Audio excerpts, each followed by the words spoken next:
welcome to the Recovery 2.0 Beyond Addiction Conference. I'm your host, Tommy Rosen, and today I'm so excited to be speaking with John Dupuy. John is the founder of Integral Recovery, a revolutionary approach to the treatment of addiction and alcoholism. He has over 2 decades experience working with addicts and their families and has co-founded 2 wilderness therapy programs. John travels internationally to teach and inspire on the subjects of integral recovery, integral transformative practice, and the use of brainwave entrainment technology to deepen one's meditation practice and in the treatment of addiction, depression, PTSD, and other mental disorders. John is CEO of I Awake Technologies.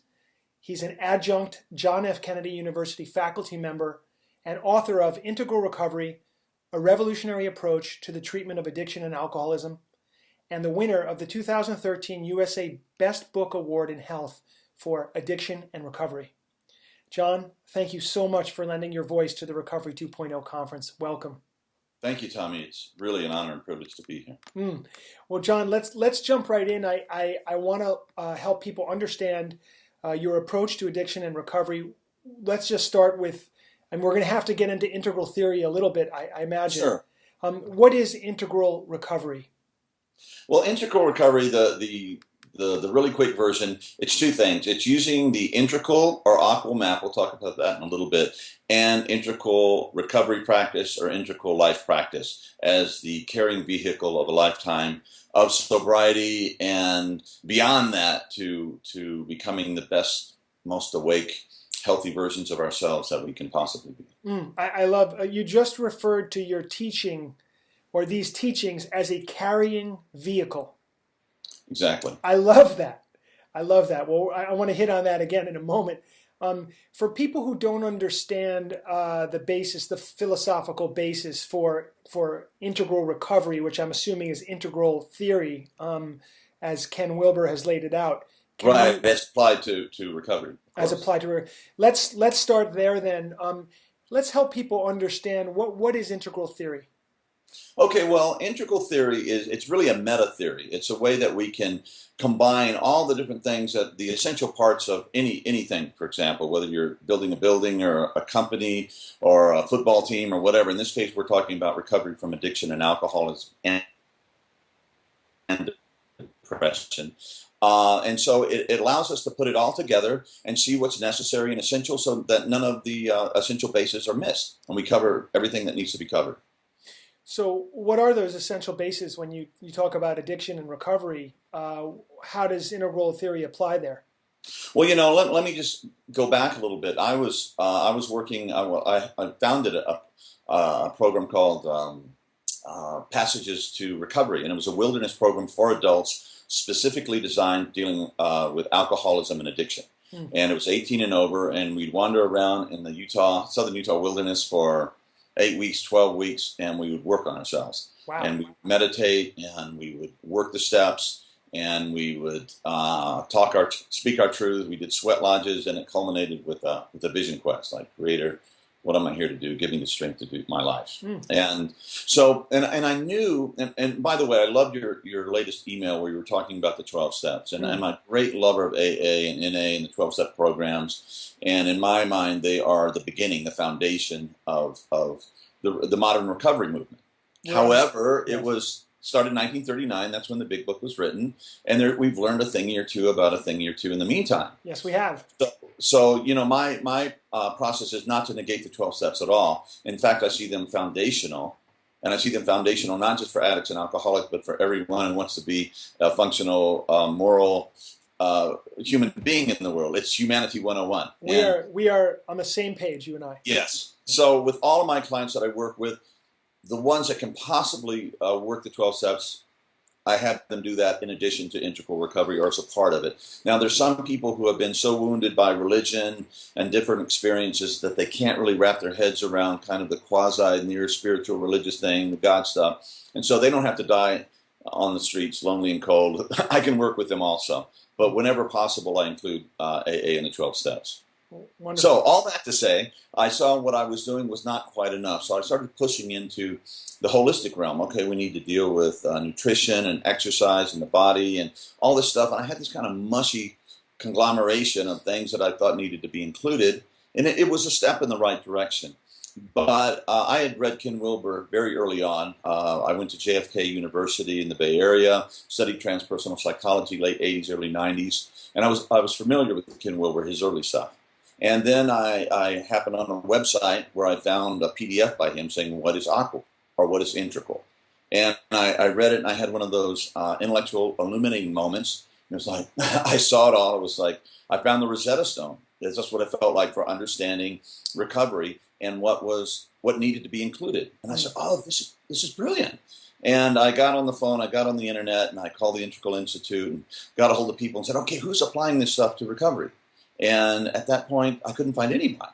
So it was like, dear Lord, am I supposed to do this? And the answer kind of went, yes. Well, not good news and bad news. Yeah, right. It wasn't like a Cecil B. DeMille's film. But anyway, the intuitive voice said yes. And I went, oh, no. God, I'm so accountable now.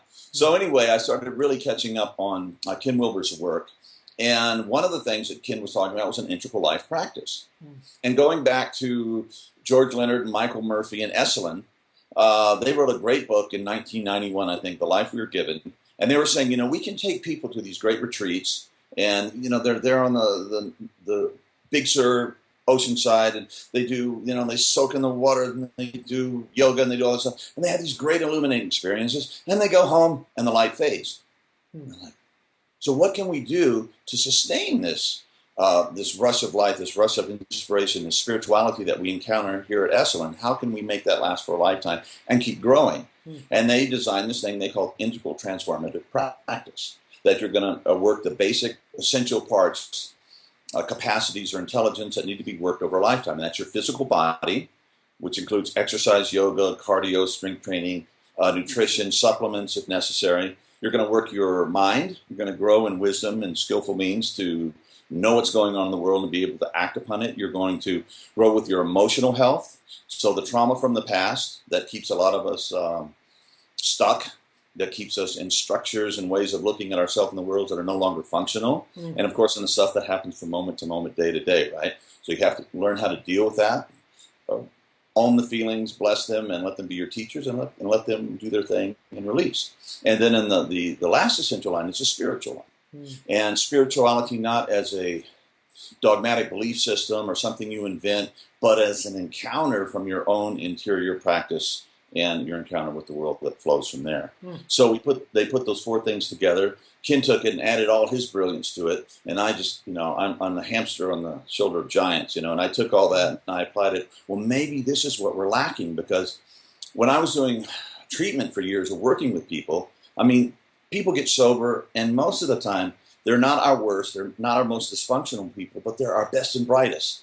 So just the incredible loss of potential and gifts to the human family by our best people often just dying from this progressive disease. It's epic. So I said, well, why don't we see if this practice will be what I can teach my students and give them, so that when they leave the protective environment of the treatment center, they can go back in the world and they can function and keep growing. And then, as you said, it becomes beyond mere sobriety. It becomes to awaken to your best, healthiest, most brilliant, creative, compassionate, wise self. And through the practices, that seems to keep increasing over time as we work at it. Yes. I love going back to your comment at the beginning of this being a carrying vehicle for somebody. The container you're creating, which addresses those four main things, so Yes. body, mind, emotions, and spirit. Correct. So how do you present that? In what format? And if it's in a live format, which I imagine, obviously retreats, workshops, etc., you must have a way of allowing people to take these teachings with them to be able to achieve the very thing you're talking about here, which is to bring it into the rest of their life.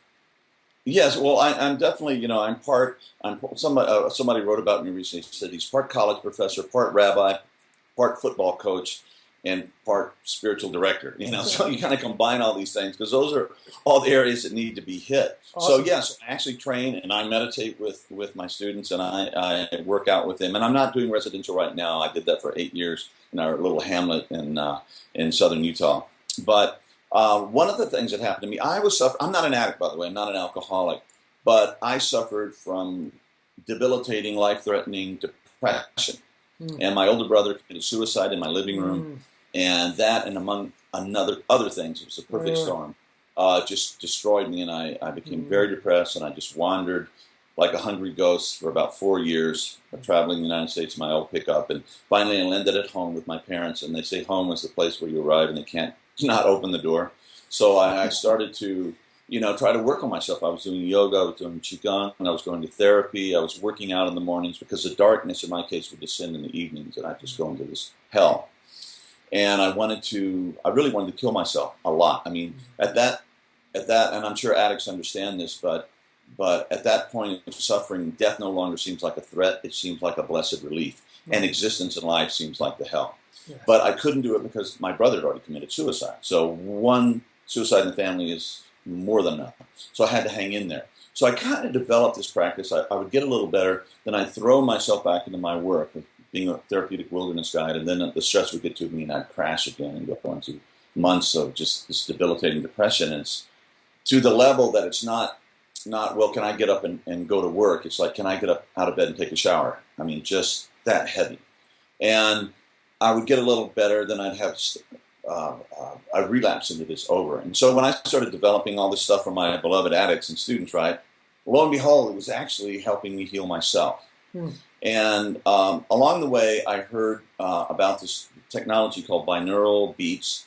And they said, you can take these 2 beats in this ear and that ear, 100 hertz here, 110 here, and the brain will not know how to deal with the discrepancy, create a phantom wave, and you can regulate the brain to whatever brainwave state you want. Yes. So you take people down into deep meditative states in just 2 or 3 or 4 minutes. Yes. And do that over a lifetime. And so instead of meditation taking 5, 10, 15 years of daily 2-hour, 3-hour monastic practice, this thing seemed like it was democratizing the process of deep healing meditation. And I went, I've been trying to meditate for years and teach my students to meditate, and it ain't going so good. So maybe this is something that I can use. And so for those guys, right? So anyway, I ordered it, technology that was available then, and in the first week I had this huge spiritual opening, non-duality, the koans made sense, and the ego's real, but it's this little speck of individuated consciousness in this huge sea of light and beauty that is everything, which is what we are. And I'm going, oh my God, I'm like enlightened in a week? This is silly. But anyway, it was an opening. It was a state, and I'm not claiming to be enlightened. But what that did, it opened me up for the next 9 months that I started releasing the trauma and the things that had kept me ill and kept me depressed. And as a good, trained as a therapist person, I knew what my issues were. But knowing what your issues are, it's like reading a menu.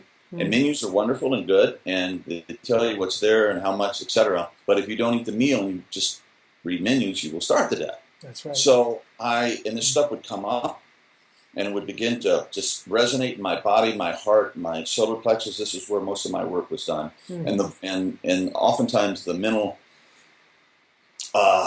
process would be, oh, you can't look at this. This will kill you. You deserve this. Whatever the messages were. So I learned that I had to bracket the thoughts and stay with the somatic sensations that were emerging. Yes. And sometimes it was really scary, but I had this kind of expanded context where I could kind of step outside of it at the same time be totally present. When I would go through this and the release would happen, I would feel this emptiness, spaciousness, openness, bliss even, and sometimes there'd even be kind of an intuitive understanding of what the issues were. And I go, oh, thank God, I'm done. And then there would be like a whole nother level below that. So this just went on for about 9 months. And I want to stop you quickly. Sure. Because you touched on a word that's very important, and it's bliss.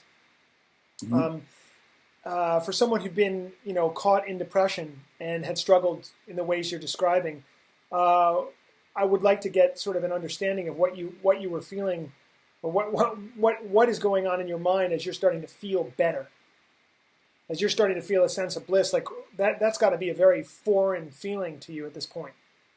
Yeah, and it's another part of the integral map. We talk about states of consciousness, okay, and the characteristics of states is that they come and they go.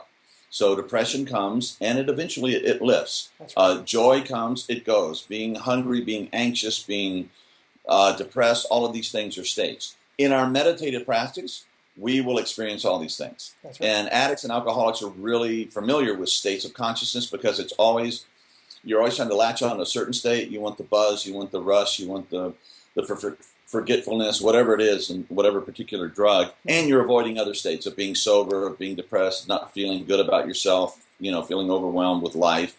And so it's a constant grabbing onto this and pushing away that. Well, in this meditation process, you learn that states are just states. And they arise in a larger context of your own biggest, largest witness, observer self. And so you learn that states just come and go, and you have to actually just invite them in when they arise and say, thank you, teacher.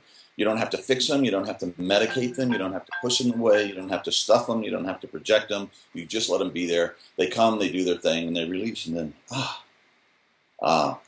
it's gone. And if it's something that you've really split off for a long time, as in the case of PTSD or trauma, when that stuff actually comes into consciousness where you can let it do its thing somatically and release, then it's gone. I mean, it is transmuted into some kind of higher energy, and so there's a lot more energy left to live your life and to be sober and to write the next Sergeant Pepper's or the next American great novel or whatever. So this stuff is essential, and if you don't deal with it, Tommy, it stays in the unconscious, where it comes out as depression, somatic problems, self-hatred, anger at others, all kinds of things, and stress. And in the case of the alcoholic or addict or even depressive, this will often cause a relapse back into the progression of the disease or back into depression or alcoholism.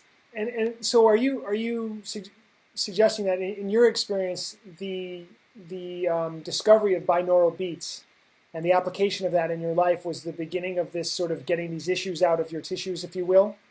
Absolutely, and using the technology and learning the techniques to do it. And I thought I was reinventing the wheel, and then I found that there were people like the Sedona method and Peter Levine, who was dealing with PTSD, and they were all saying the same things that I was saying. So it was good to know, I wasn't schizophrenic. I was just not making this up, but that we're living in a kind of a golden age of really learning how to somatically deal with these issues. And Peter Levine says that trauma is not a psychological problem. He says it's a biological problem. Yeah. So, the head can do whatever it wants, but the head just kind of has to step aside and let it release in the soma, between the subtle and the physical body. Yes. Now, Dr. Gabor Mate, who's another speaker on Recovery 2.0, he feels that all addiction has its roots in trauma. Mm-hmm. Is that how you feel about it? Do you see it like that? Well, it's really, really complex, and that's why you really need a complex map. And somebody once said, there's a simple solution to everything that doesn't work. So and human beings are very complex. So in the aqua or the integral map, we also use a thing we call the 4 quadrants, which are 4 basic dimensions of reality that arise in every moment that have to be accounted for. So in the upper right is the physical body. And that's also this thing seems to be genetic. So if you have both parents who are alcoholics or addicts, there is an 8 times greater chance of you becoming alcoholic or addict. So you have to be very careful. And in most of my students over the years, almost across the board, when we say who has a history of this in their family, it's just 100% raise their hand. So you have to be careful for that. So there's actual a neurological genetic component to this disease. Also, there is, and by the way, you can have all the genetics and everything and not become an addict. But if you add that to unrelievable chronic stress, then it begins to trigger that. And that's what Dr. is talking about, the trauma. Yeah. So you have that in the physical body. You have to take care of that. On the left-hand quadrant, we talk about interiors. That's your loves, your feelings, your emotions, your stories about yourself, your sensations, your hatreds, all of this stuff. And it's non-local. Tommy, I couldn't take your love for, your dog or whoever and put it in a test tube and say, well, this is Tommy's love, and, do it that way. Sure. It's a non-local thing. However, I could look at a human brain of somebody in love and a bunch of people and say there's common things that are happening neurologically, but that does not tell you anything about the experience of actually being in love. That's you have to listen to the Beatles, the sonnets of Shakespeare. It's an interior, non-local experience. The lower left, we deal with our relational world, okay? The relation between our family members, our communities, our AA group, our co-workers, and finally the whole human family, if not the whole, all beings. And then the lower right is just the objective physical world, paying your bills, changing the oil in your car, your education, you have health care, did you pay your insurance, etc. So all of these things are factors and all have to be accounted for. Some people, we tend to want to reduce them to one quadrant or the other, and it just really doesn't work, and we end up missing things. But anything good that we do in any of these quadrants, if your body is strong and you're healthy, your emotional life and your inner life is going to improve also to a degree, which is going to affect your relational life, which is going to affect your ability to move and function in a skillful way in the world. Sure. Now, it seems like, I'm just thinking about reflecting on my own experience, I want to stay out of that lower right quadrant as much as I can. Yeah, right. I hear you. I mean, I enjoy myself in other quadrants more. It probably must be this way for most folks. They enjoy, or they're very adept at certain things, and other things are more challenging for Absolutely. However, if you've got problem, like even the lines too, the body, the mind, the emotions, the spirit, you can be really good in some lines and really low in others. But if it's too low in physical, for example, you could be really brilliant, spiritual, creative, and dealing with your emotions, and you sit around the couch all day and eat, I don't know, Twinkie Wonders and drink soda pop, or you're going to be a wreck and die soon. So that's going to cause pathology. It's also going to cause stress in the brain, and you'll probably relapse or just die of the nutritional thing. Right. So you have to look at the essential parts and acknowledge what you're really good at and keep working on it. But also you have to go back to the weaker parts and give them extra attention so that the whole structure is stable and you take care of these things. My wife says, you're not so great in the lower left quadrant relationally and stuff like that. And I tend to be very introverted, believe it or not. And so I really have to pay attention to that. And in the last decade or so, I've really learned to cultivate friendships more and actually go to things where people are involved and participate, and it's been a real tremendous blessing in my life. But that's been one of the areas I haven't been so good in, whereas very comfortable in the upper left and the upper right. I mean, as far as the physicality and working out and kind of the interior process. Since you mentioned your own depression and coming through that, I just have to say and reflect back to you that as I sit here and talk to you right now, it's hard for me to connect this person and this wonderful enthusiasm with a person who's really struggled with hardcore depression. Yeah. And it will be of interest to some people to hear a little bit more about how you came through that. I understand that you're living within the container that you're offering other people as a way out. Absolutely. So this is a carrying vehicle that has worked obviously for you personally, whether you consider yourself an addict or not. You are subject to the human condition. Yes. And it is a difficult condition. Yes. And there's nobody that seems to escape that reality. So this container, this vehicle that you've put together and are offering other people seems to have saved your life in a certain extent. Yeah, absolutely. And it's not this thing, oh, you messed up addicts or something. It's like I'm doing the work myself, and I'm the chief practitioner. I have to do that work because I don't want to fall back into what I was doing before. And as a person that suffered from depression, sometimes I still get spells of it. Mm-hmm. It'll come on me, and I because I've been doing the we'll talk more about the technology, but I've been doing that meditation technique using this brain entrainment technology for almost 9 years now. So I'm very sensitive to my, what's going on in my body and my interiors also. So when it comes on, I've learned just to really bless it. And, oh, thank you. It's like, it's not just happy, ecstatic John all the time. I'm still a human being. I still suffer. But we've learned that these dark states, whether it's cravings or depression or sadness or despair, actually become our teachers, and they become the vehicle for our own waking up. And there's a certain a phrase that I think came from Robert Augustus Masters, where he says it's spiritual bypassing. He wrote a brilliant book by that name, and that's what addicts want to do.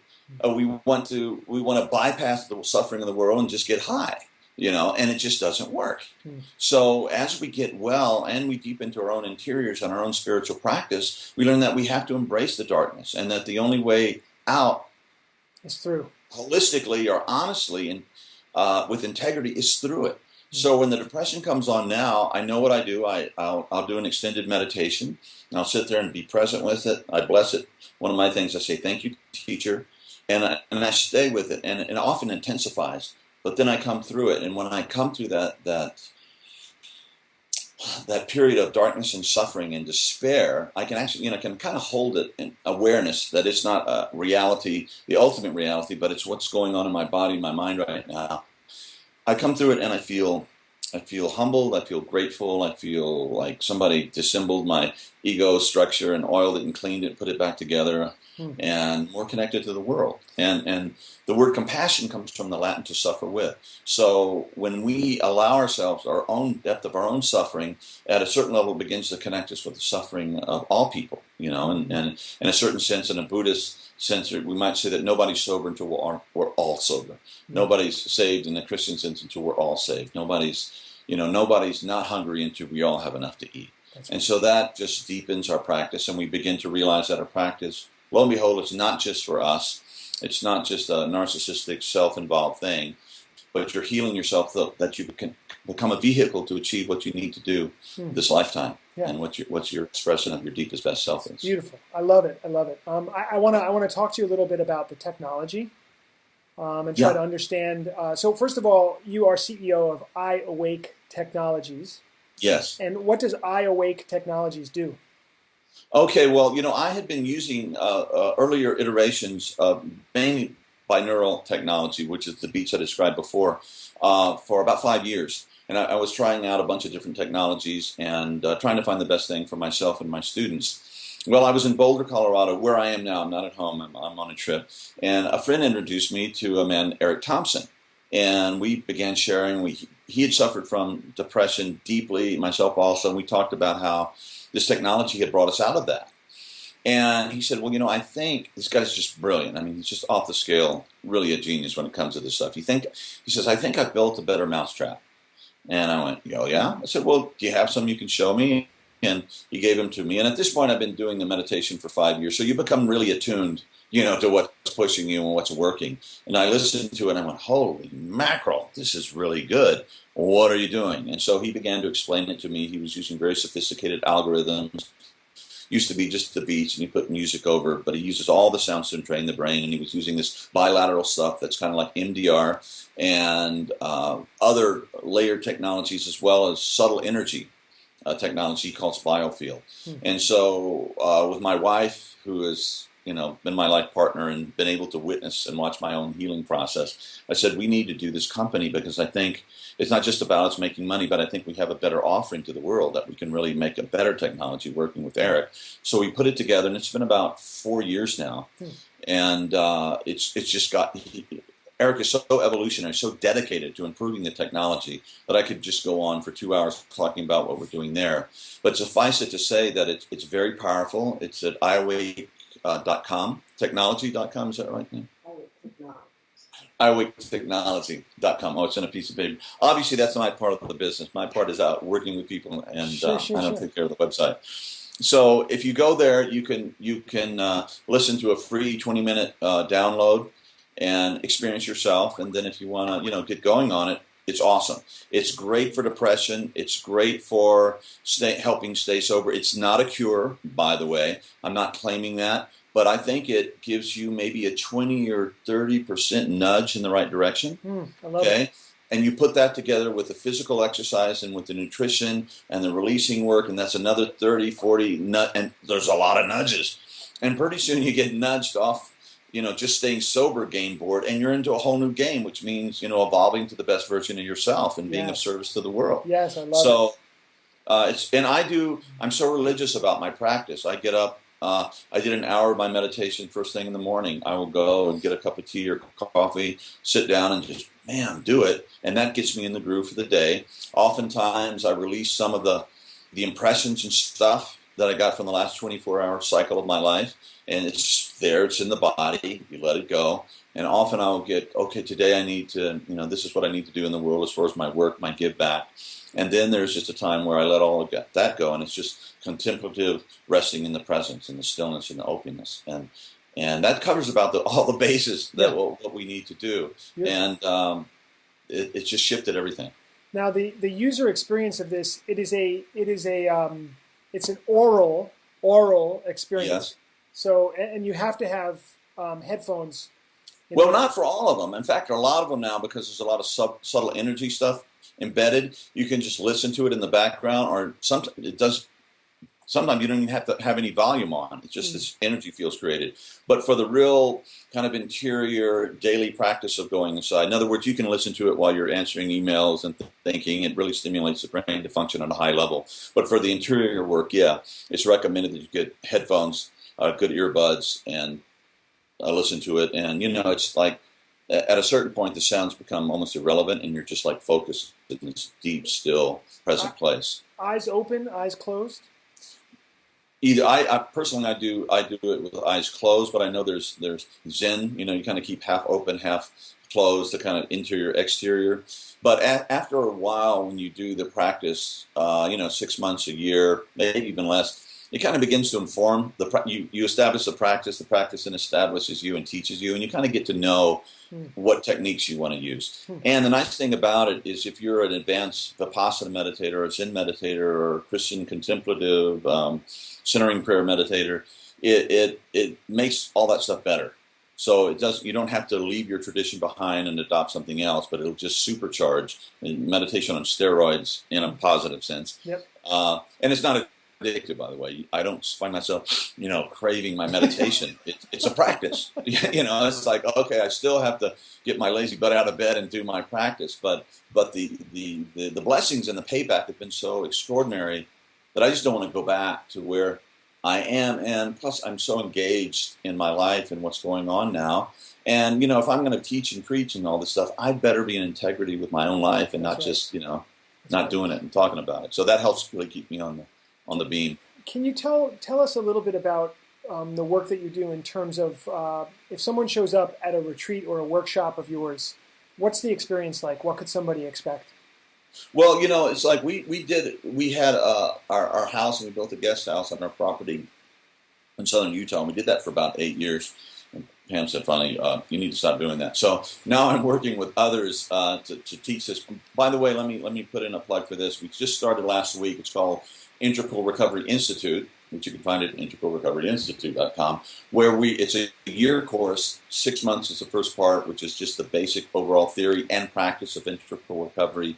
And the second 6 months is really dialing it down for clinical applications. By the way, the course is not for people that are just coming off addiction and stuff, but it's for healthcare professionals, for coaches, doctors, lawyers, program directors, people that are working with addiction. And they may be a recovering addict, which is a wonderfully good perspective to have in doing this work. Not the only one, and not always necessary, but a very good one. So we've just started that. So I'm moving into being more of the coach and the educator. I also still have a a murder of clients. No, that's for crows. No, I have a group of clients that I work with via Skype, and I found that people at a certain level, this works. I can work with them really well as a coach, as an inner guide, as a spiritual director, as a recovery, teacher. Yes. However, if somebody is, they're just coming off of a heavy meth addiction or heavy heroin and alcohol, oftentimes they will need to go to a place to be with others, a peer group supported, away from drugs. And when they come out, then we can pick up the work after that. And so my job now is still helping individuals, but also working, teaching future coaches and doctors. And by the way, weird as this is, in all my teaching, my traveling and talking, the medical profession around the world learned virtually nothing about addiction, which is, I call it the fifth horseman of the apocalypse. I mean, it's one of the worst things going on in the human family. And not only does it destroy the individual, it destroys the family unit. It causes countries like Mexico to become just infested with criminal gangs and cartels, and just infects the very fabric of democracy. From South America for our cravings for drugs in this country. So there's huge, big picture items that this disease also affects that has to be accounted for. So anyway, we're working to begin to push this back and realize that when you sell drugs and when you use drugs, it's not just about, and I think the lie that we tell ourselves when we're doing this, I'm an island, what I do doesn't matter, blah, blah, and just do what I want, yo. And that's why in other part of the integral map is that we have to, there's stages of moral development. So very simply put, there's egocentric, which is like, what do you care about? Numero uno, me, right? ethnocentric, you care about your family, your group, your nation, your tribe, your people, however you do that. At world-centric, you go, oh my God, it has to be win, win, win, win, win, win for everyone. And cosmocentric, so you care about the whole universe, the water, the plants, the planets, air, etc. So say you're a healthy ethnocentric and you get hooked by the disease. And by the way, it doesn't start off like a big thing. And I've never met a little kid who said, John, I really want to be a methamphetamine addict when I grow up. That's not how it goes. Yeah, not usually. Not usually. I've never seen it yet. It may be out there, but I haven't seen it yet. So you say you're a healthy ethnocentric, you're part of your family, you're going to school, doing your obligation to be, a decent, loving brother. Well, you get addicted and you start to go downhill to egocentric, to a very pathological low level. So when you begin the recovery process, very quickly when you're doing the work and the practices, you can regain your former moral high ground. And if you continue the practice as recommended and coached and inspired and guilt-tripped, however I get people to do this, you'll begin to move even higher levels of moral development. And I think that for most addicts, you have to get at least to the ethnocentric, where you realize that, hey, it's not just about me. I'm hurting my family. I'm hurting the people I should be caring most about. Because at the egocentric level, there's a good argument. Yeah, if you keep doing this, you're going to die. But it's kind of like, don't tell me what to do, kind of thing. So there's a certain humility that comes on when you begin to realize the damage you've done to your relational world.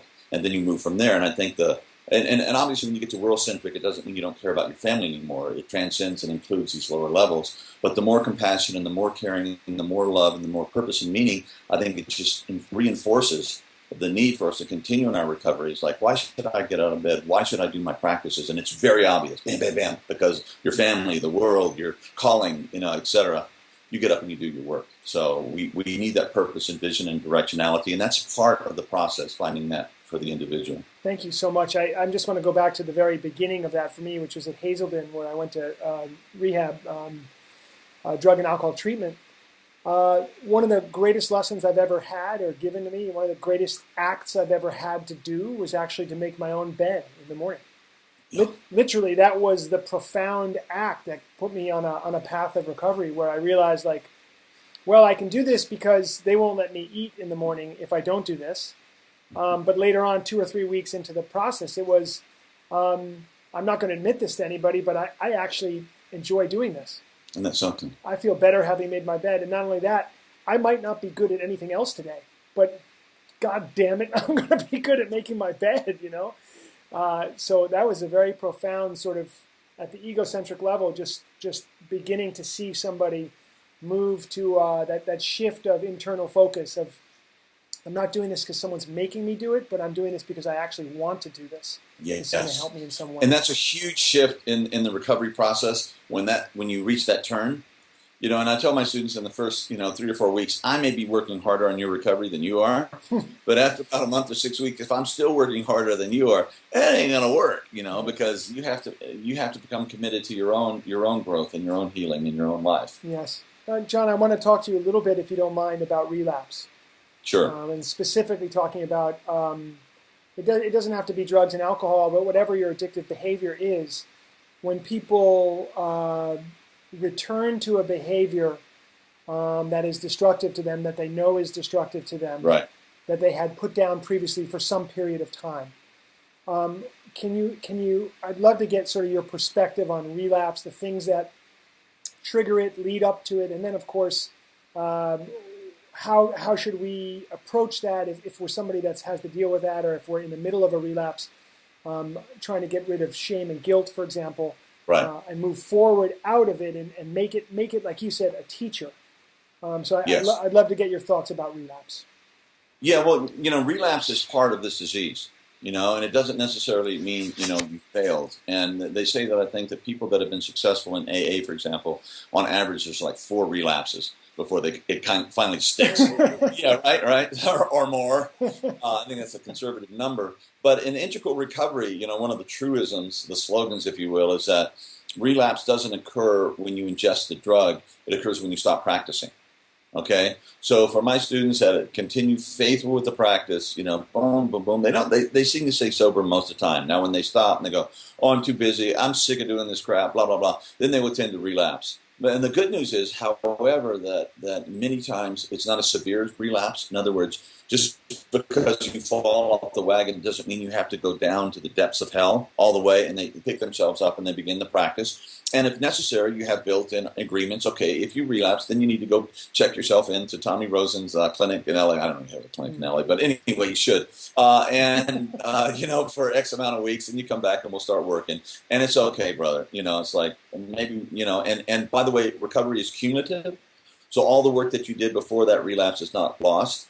Just like if you worked out in the gym and you stop working out for 2 or 3 months, you get back, the muscle memory kicks in. You're way ahead than if you just never lifted a weight in your life. It's the same thing. So you dust yourself off, no blame, no gain. It's a disease. You got to be really rigorous in the ongoing lifetime treatment of this thing. And it's not just not using drugs, but it's really becoming the best version of yourself. So it happens. We talk about it. We prepare for it. We pray it doesn't happen, but we really focus on getting the practices embedded in one's life as the axle that everything revolves around. And another one of my slogans or truisms, if you will, is that in times of greater stress, practice more, not less. So, you think, oh, I'm going, home, family reunion, I got all this. No. If you're going to a family reunion, you're really going to need to practice, most of us.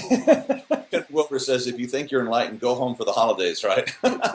So anyway, when I go home, I totally adore my family, by the way. But anyway, there's some stuff going on. Sure. And so I ratchet up my meditation to 1.5 hours a day, make sure I get to the gym, make sure I have a car available. I can take a little, time out if I need to. Then I wade back in and love my family and learn about all my buttons and why I turned out the way I was with the dynamics and so on. It's a great teacher. Yeah. Part of the work that I'm doing with folks is to sort of get into this idea of looking back, not for the purpose, of course, to blame, but to claim your history. Yeah, absolutely. And then to move forward. Now there seem to be there are many opinions about this. Some people feel there's no need to look back at all. Let's just focus on the now and moving forward. Let's let go of the old story, if you will, and let's not give it any more energy than we already have. Other people feel, you know what? If I'm going to really become present, I'm going to have to take a look back. And I, of course, I'm falling more into that camp. Now, it's very easy for people to get stuck there. And we all know somebody who's still on they got the same story, and they've had the same story for 10 years, and they're still unhappy people. That's right. So we certainly don't want that. What's your thought about looking back and really releasing oneself from the past, from our story? Oh, okay, well, first of all, we kind of have this myth to be present. I don't think of the future. I don't think of the past. I am sitting. I feel my butt. I feel my computer. Yeah, right? Well, I think you can be totally present and think about the past and think about the future. I mean, that's one of the essential things that make us human. We have a history. We look at our ancestors. We look at our own personal thing. And those who don't look at it, understand it, release it, fix it, are doomed to repeat it personally and historically. And we plan for the future because we have children. We can't say, I will be present, will not think of groceries that I have to buy today to feed my child. I mean, it's absurd. Anyway, so I think that the conditions of the past and at a deep level you can start working on the collective wounding or collective shadow. But for the individual, you have to go back and deal with that stuff. And the people that are stuck in that old story, there's some kind of trauma, some event happened, and it's not just psychological, but it's really lodged in the physical and the subtle energetic body, and that stuff has to be released. And then when you do that, then you can kind of sit back from this observer witness self that develops in meditation, and you're not just all lost in your story. Oh, I am stupid, I am bad, blah blah blah blah. You go, ooh, what a terrible story. No wonder I feel like crap half the time. So you go, well, what's a better story, a more true story, a more appropriate story for my life right now? And we can let go of those stories. And at the time that it happened, maybe the survival mechanism was to split it off and put it in the unconscious, because consciously as a little kid or wherever we couldn't deal with it. But we have to go back and clean out the basement and bring that stuff into the light and let it release, because there's a lot of energy. And there's a lot of conditioning and old stories that can drag us down and give us I say every relapse begins with a case of the efforts. And I guess, yeah. So anyways, it get us to that place where we go back into our disease. So it's very essential to do that work, and it's definitely part of integral recovery. Great. I want to bring up another it's a concept. The concept is patience. Patience. It's the opposite of impatience. I have to say that to myself. But I find that I wouldn't say that patience is one of the most prevalent human assets that people are actually able to build and show in their behavior. And the reason I bring it up is because particularly with people in recovery, I notice they have a very skewed relationship with time. Yep. On the one hand, especially with some older people, by older I mean you get into recovery later on in your life. So you're not getting sober maybe in your 20s, but maybe you're in your 40s, 50s, or 60s, and Sure. you're getting sober. And there's this feeling on the outside, I feel like I'm behind, right? That's what they'll tell me. I feel like I'm behind in some way. But ironically, I can't wait for the future to get here. I'm craving the future, actually. I'm not happy here. Right. I want the future, but at the same time, I want things to slow down because I feel like I'm behind. I feel like I need to catch up. So it's really an interesting sort of skewed relationship with time. And I was wondering if you could maybe speak on that. Well, yeah, and one thing about addiction and alcoholism, you want it and you want it now.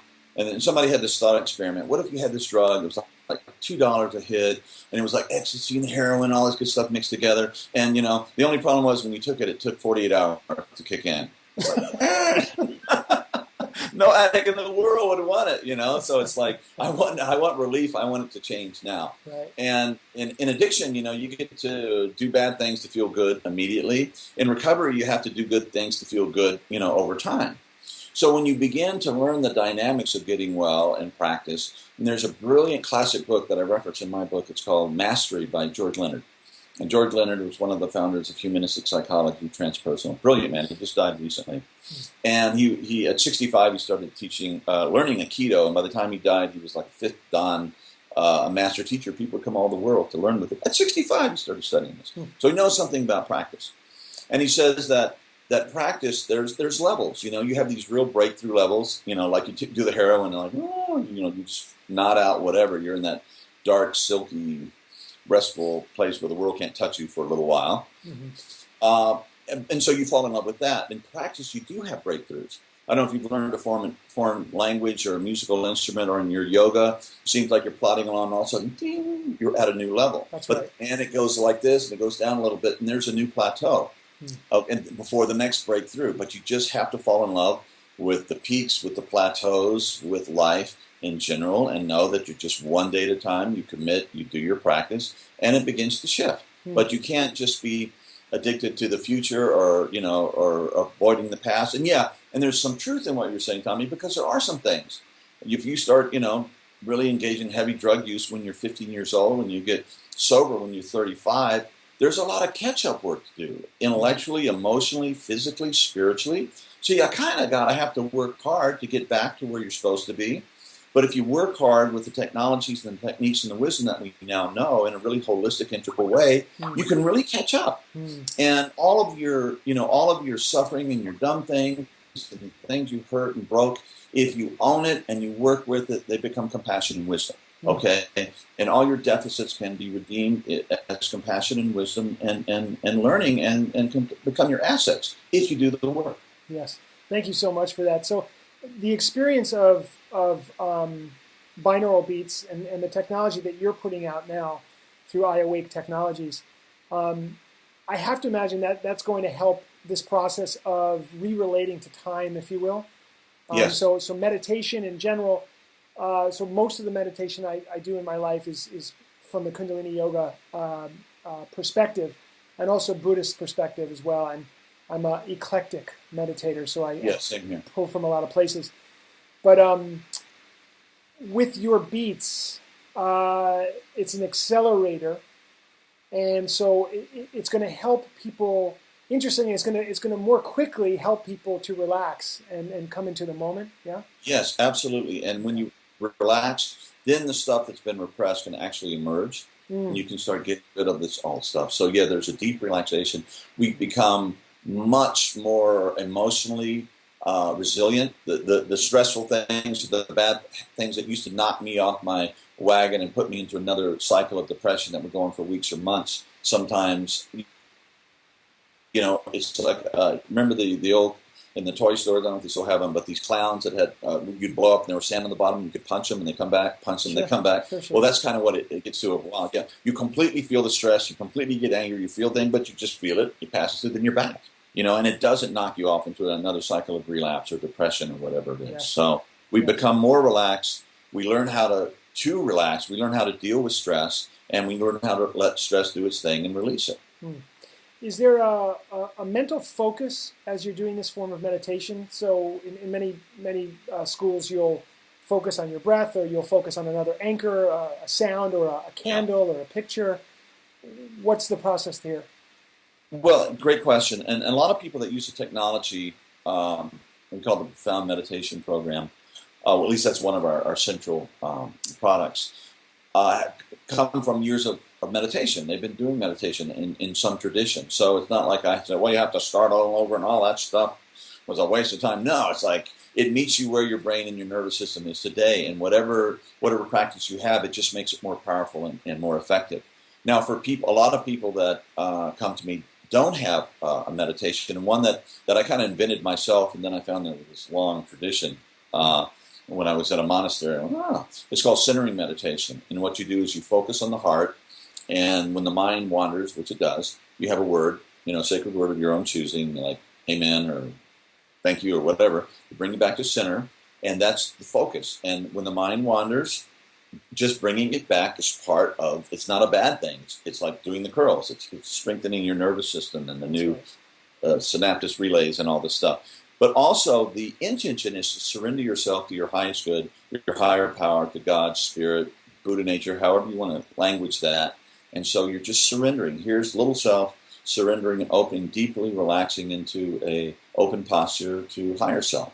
And, God help me to do a good job today. Help me to stay sober and bless my world and my family. And then I'll shut up now, Lord. Is there anything, that I need to be doing or you need to be healing, and it's just a surrender thing. So whatever emerges from that is part of your interior work and practice and direction. And just two more quick questions about meditation, then I want to have people hear about what's coming up for you.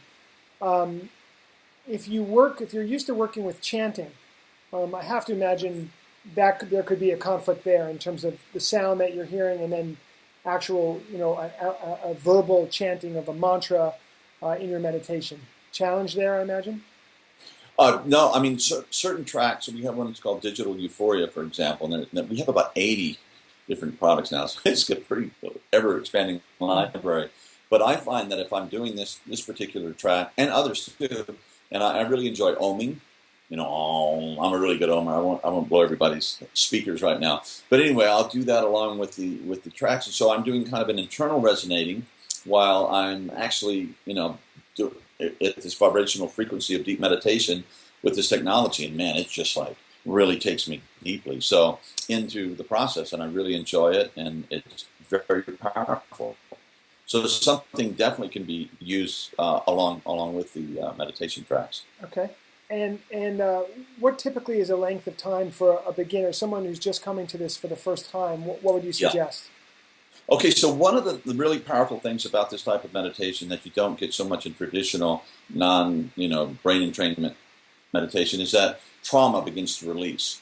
So if you're not prepared for that, it can be really scary. The stuff starts coming up where it just wants to do its thing and let go. But if you don't know that, it can be scary. So I recommend, I'll say, have you knowingly suffering from PTSD, heavy trauma from wars, from abuse, etc.? And if they go, yes, I'll go, we'll start really slowly. Start 10, 20 minutes a day and work your way up. And now people who are advanced meditators, it's like jump in the deep end of the pool, you'll be just fine.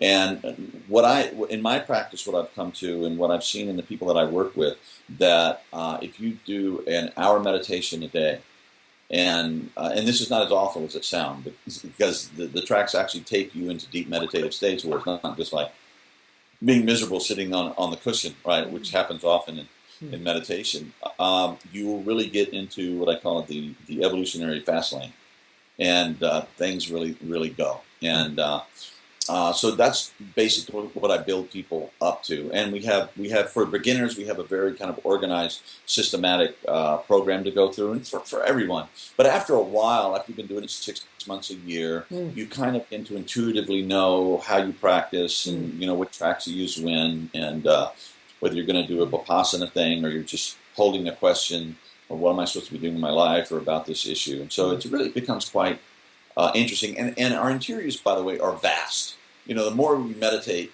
our own interiors are just enormous, and they connect us to everything. So actually, at some point, it just becomes infinite, what we find in our own, insides. Yes.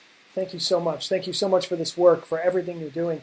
How can people connect with you? What do you have coming up? Where should we find you on the web?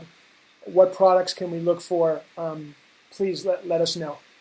Yeah, thank you, Tommy. Well, the first thing, we've started the Integral Recovery Institute, IRI, and we have a great faculty, and it's an online course, and it's designed not for people that are just in recovery, but people who are in recovery, but healthcare professionals. And so we're just starting that. It's online. You can start at any point, and the whole process lasts a year.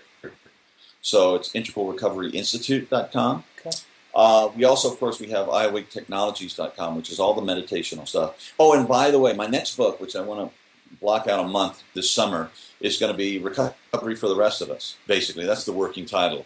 Because everything that we're talking about here for our beloved addicts and alcoholics and depressives is good for everyone that has a body that's incarnated in the world. Yes. And the idea is, what if we could start doing these practices with children and young people and adolescents and everyone before they became an alcoholic or an addict or became depressed? Wouldn't that be more cost-effective and sexier and more fun and just a better story? I think so. Yeah. So I'm working on that too. Oh, and also, when I'm working with an individual and their family, by the way, it's not just the addict or alcoholic who suffers. It's everybody who cares about this person. And the betrayals and the Dr. Jekyll, Mr. Hyde, from the good guy to the sociopath, and the violence and the crazy lying, stealing. So everybody's been traumatized. So I get everybody doing the integral practices as a part of healing the whole family system. Beautiful. And so anyway, and then there is, the Institute. There's integralrecovery.com, where you can go and learn more about. Oh, and the book. Hello. I had a book published this last year in 2013, which you mentioned in the beginning. It's on Amazon. You can go to SUNY Press. You can go to integralrecovery.com. It won an award, as you mentioned earlier, and it is for most people. And they jokingly say in the integral world, they call me "Dumb It Down Dupuy," because I actually talked about integral theory that most average people can really understand, and it's not this really esoteric, hard to grasp thing. So. And it's also involved in my own personal process, so it involves first person, second, third person. And that book is called? Integral Recovery. Okay, wonderful. So that's a lot. I'm just going to review quickly. My goodness, yes. No, that's wonderful. So iawaketechnologies.com. Yeah. The Integral Institute. Integral Recovery Institute. integralrecoveryinstitute.com. And look for your book, Integral Recovery. Yeah. Yes. That's it. And if anybody wants to contact me personally, go to the Integral Recovery website or iAwake. It's John Dupuis, gmail.com. I'll probably get about, Anyway, so I'm there, and I do, consultations pro bono with the people all the time via Skype, and I'm here to support you in any way I can, whether it's depression or you just want to get started meditating and exercising and doing all these things. So let me be there as service. Thank you so much, John. Thank you for lending your voice to the Recovery 2.0 conference. Really grateful. Okay, real pleasure and honor, Tommy. Thank you so much. You bet. Blessings.